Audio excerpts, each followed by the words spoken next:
Hello everyone. तर आपण आज बघणार आहोत differences between the dendrite and एक्झॉन.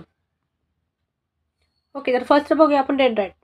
तर डेंड्राइटचा स्ट्रक्चर काय, एक तर शॉर्ट आहे आणि एक्झॉनमध्ये काय एक तर लॉंग आहे, युनिफॉर्म आहे आणि सिलेंड्रिकल प्रोसेसेस आहे. ओके, आणि डेंड्राइट जे आहे एक तर टॅम्परिंग प्रोसेसेस आहे. फॉर एक्झाम्पल आपण इमेज बघूया. ओके, तर डेंड्राइट इथं प्रेझेंट आहे आणि एक्झॉन ह्या रिजनमध्ये प्रेझेंट आहे.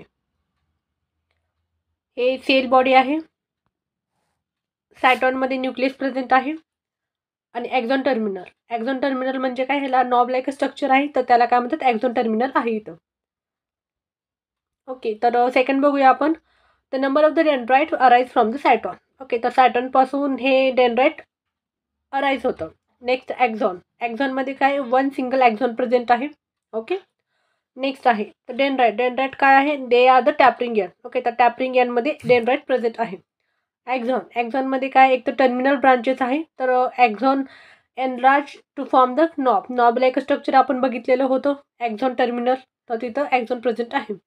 नेक्स्ट आहे they contain the Nissl's granules and neurofibrils. Okay, म्हणजे डेंड्राइटमध्ये काय काय प्रेझेंट आहे, एक तर निसल्स ग्रॅन्युल प्रेझेंट आहे आणि न्यूरोफॅब्रिल्स प्रेझेंट आहे.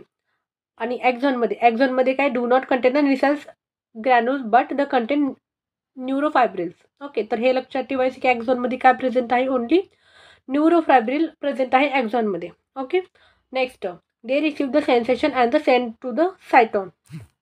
ओके, तर सगळ्यात पहिले जे डेंड्राइटचं फंक्शन काय आहे की इन्फॉर्मेशन ॲक्च्युली तिथं काय केलं जातं, इन्फॉर्मेशन रिसीव्ह केलं जातं आणि सायटॉनसाठी काय केलं जातं, सेंड केलं जातं. ओके, म्हणजे सायटॉन म्हणजे काय, सेल बॉडी. सायटॉनलाच काय म्हणतात, सेल बॉडी असे म्हणतात.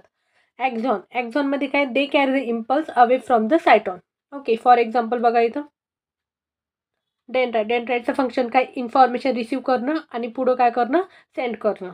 आणि एक्झॉन पण काय करणार, एक्झॉन जे इन्फॉर्मेशन आहे पुढं कॅरी करणं, तर ते एक्झॉनचं काम आहे. So thank you. आपला टॉपिक कंप्लीट झालेला आहे.